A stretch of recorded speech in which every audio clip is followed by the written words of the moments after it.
Hello, folks. Brandon Chapman today. It's a video for TheoTrade. It's Monday, November 17th, 2025. And boy, as we approach 2026, isn't this supposed to be the most bullish time of year?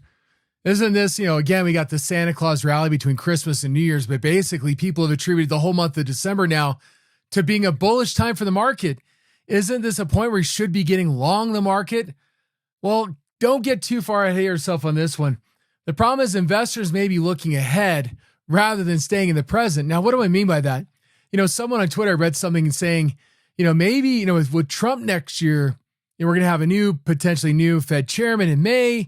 We got an election year, and typically the market does do well in election years. So we're trying to deliver on the promises and get reelected. And so the point is, do we start to see the bazooka next year, the dollar devaluation story playing out, driving stock prices higher to make people feel good coming into election year, an election in November? Does that mean we're missing the mark going into the end of this year? Does that mean the market maybe starts to see more softness and drift lower? Well, it's the broader market does relatively well. The market does relatively well going into next year. That's the question, right? And it's interesting to think about because we are fairly extended. We are seeing a lot of relative issues in terms of the AI trade. You can see the only sector up today so far with about, 15 minutes to go or 10 minutes to go is utilities is higher. And that doesn't really tell a bullish story. And we're only kind of tenuously kind of clinging to where we're at. But we're well off our highs from back on October 16th, which, by the way, the console picked up on some significant put buying back here. We traded a bearish trend. Actually, you got out for 70% on it. But the idea is that where is the market going next?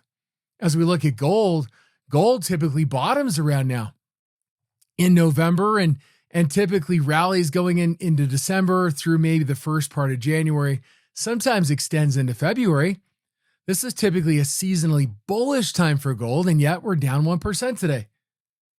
So where are we about to head? I think we're kind of unknown at this point. And if we're not so certain, the near term may actually be kind of problematic in the moment as we try to sort things out and prepare maybe for a possibly bullish start to 2026. So the point is right now, don't overlook what's happening in the market today, right? Don't get so far ahead. You got to stay in the present a little bit. And the fact is, this is actually a good kind of market. Two-way, we get the ups, we get the downs, and gold and the market generally. Some stuff is selling off, or we're getting maybe a 2 to 3% pullback here, maybe under to 5%, getting back to 65.50. This isn't exactly a bad market to be in where we go up and down. It's a market you should embrace and should know how to trade. Markets that just go straight upward, what do they really offer other than you better be in the right part of the market, or maybe all boats are getting lifted? But the fact of the matter is, since July 28th, we've seen a very, very significant amount of what? Dispersion, meaning volatility components are much higher than the VIX, which represents the S&P 500 volatility. We're seeing breadth be historically bad. And so the reality is this was not exactly the easiest bull market to navigate in August, September, and October. This now makes more sense where you have stuff going from the top of the list to the bottom of the list, right? It makes sense that NVIDIA might take a breather here. Whereas here it was sucking all of the oxygen out of the room. Mag 7 companies where literally it became a zero-sum game, especially in this rally from mid-October to its October 29th peak. We had the sugar high, and yet very few parts of the S&P were actually participating in that rally. Now we're getting the pullback. Now we're seeing volatility go up. Now, if you want to be a premium seller or not, or a volatility buyer, again, you have choices. The VIX now about 22.5. One of the things I look at on the VIX is we're looking at the 3-month. I was looking at a Keltner trend. This is Keltner bands, Keltner channels set to 2 ATR in 20 days. This upper threshold set around 23. Closing above this is kind of an early indication that maybe the market's starting to find support. Volatility expectations are peaked, if not overwarped or overwrapped. We look at VIX3 index ratio. What is this? 3-month volatility to 1-month volatility. We're looking at what's called the term structure. And let me bring up the pairs ratio study on Thinkorswim here. And what you'll see is that RB below 1, we're getting close.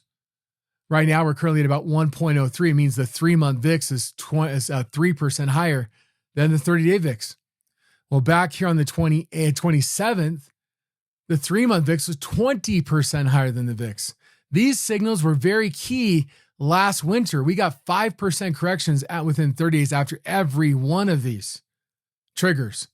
We not so much so in July and August. Why?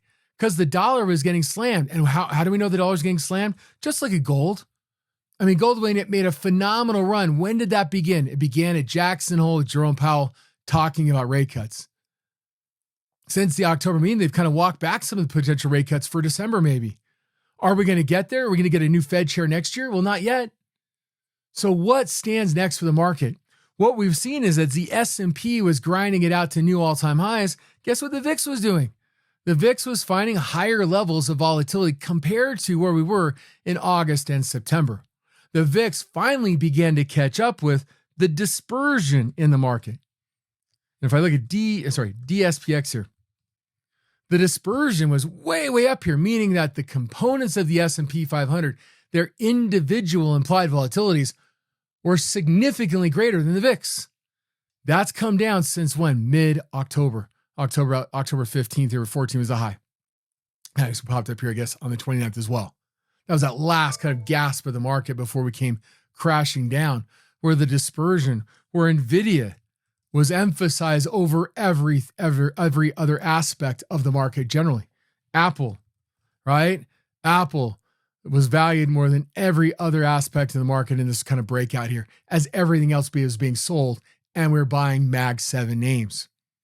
So as we stand now, what we're starting to see is a different market, a more normal, a more reasonable market where we are up and down. And as we're seeing today, for example, I'm going to share the Ghost Prince surveillance console here for today, and we're going to resettle filters. And what I'm going to do is you'll see there's 1,238 different option symbols in here. But by clicking on the one-click block trade setting up here, we can quickly identify things. For example, KRE, 57, November 28, 57 puts bought near the ask, 8,000 contracts. That's a big boy trade. This right here, XLI puts, this is part of a bigger trade on XLI, but 78,000 contracts. We're seeing some big time trades coming out. 10,000 put options bought on LQD. As we scroll further down the list, you'll notice KRE down here, 12,500 contracts traded on KRE for what? The 59 strike for December 19th. And we keep going. There's a big trade today on XLU, a butterfly trade. Looking at what? A lower strike, at a higher strike price we're currently trading. So we keep coming, I'll type in XLE up here because I probably glossed over it in the list. 85 puts being bought today, 7,500. What we're seeing is that there is a decidedly bearish tenor to the market today. And that existed on the open when things were looking, well, kind of okay. The SPX was higher in the session for a moment before fading back. For Ghost Prince members, we closed out our BAC trade today as it continues to sell off into the close here. But we closed it out with about a week left, or a little over a week left, for about a 54% gain. I forget the intradays looks ugly in there. But the idea is this popped and then dropped and came right back to our spread. We got a 54% gain in a couple of weeks. So the point is that having a two-way market's not a bad deal. Looking at KRE and regional banks, who are getting hit today, down 3.7%. It wasn't like that all today. In fact, my focus of my session during at TheoTrade today at around 9:30 Eastern time, or right here, was the fact that there's bearish trade in KRE. We were looking at a bearish trade in KRE, playing the downside, thinking if we buy the 59 and sell the 57, we might have some downside here, buying the 60 and selling the 58. The indication was we're going to 58. Little did we know we're going to get close to 58 by the end of today's trading session.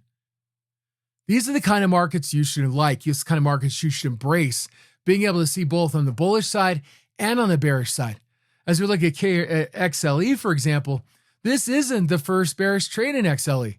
We could go back here. We could go back Friday, decidedly bearish. Dawn put on a bearish spread in XLE. We already had one going back to the 12th here. It's finally coming back around on XLE, and we're basically close to break even. All we need is a little move down here to 88. We're out. We're done. A two-way market is nice, but right now, the option activity is much more decidedly on the bearish side of the trade, of the market. And makes sense. As we go back to the SPX here, we came off a pretty nice little bounce off support, a dip here. We kind of recovered on Friday. But what we never saw was that capitulative selling where we're just everything's out. Finally, today, we're seeing everything against except for utilities is gone. Well, if we look at $DECN plus $ADVN, declining versus advancing issues. And if we focus on the ratio over here, we're at about a 5. This is the most bearish day we've had since when?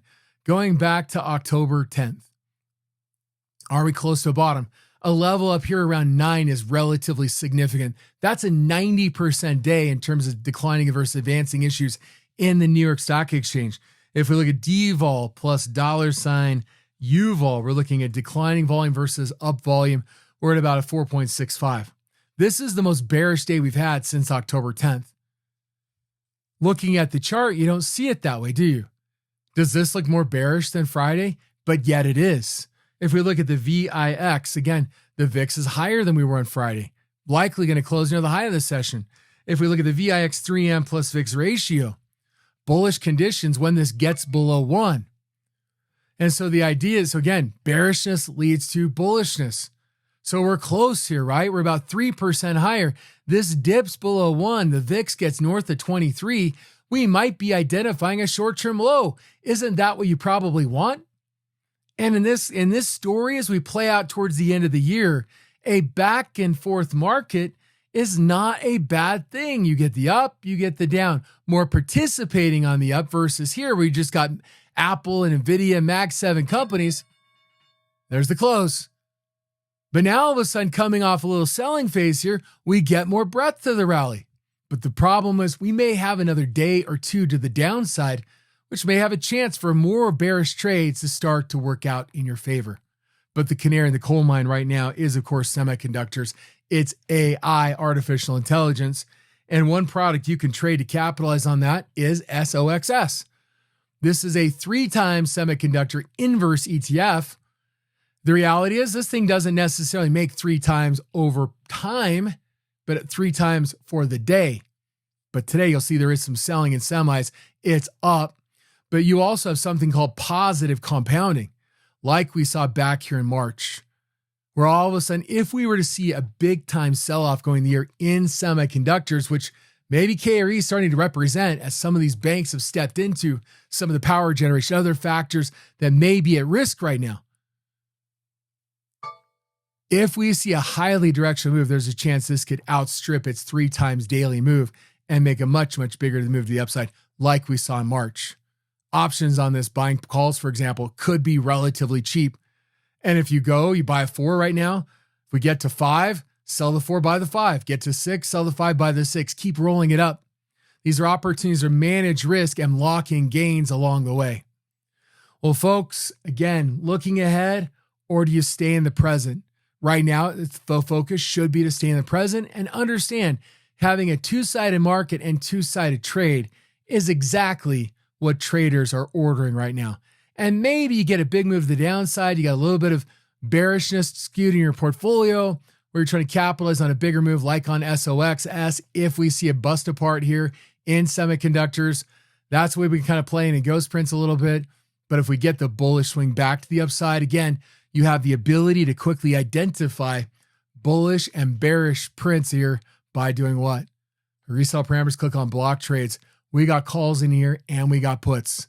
So the idea is you're able to take a 2-sided market, do 2-sided trade, and benefit in both directions. Well, folks, we'll catch you back next week on the video. You have a great one. Thank you.